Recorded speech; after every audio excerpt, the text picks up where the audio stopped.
chanting "slave to dictatorship."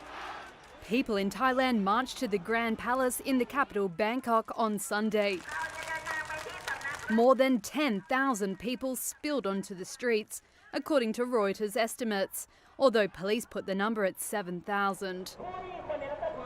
It's the latest in months of protests demanding curbs to the powers of King Maha Vajiralongkorn. And the protesters also called for Prime Minister Prayut Chan-o-cha to step down.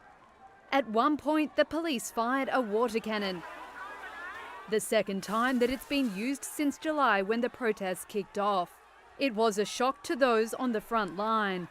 One of the protest leaders, Patsaravali Tanakit Vabulporn, was there. It's not right to use water cannon with protesters who have a different stand and political views. A police van was also jolted around by protesters as throngs of people marched linking arms. Some protesters also wrote letters addressed to the king and left them near the palace.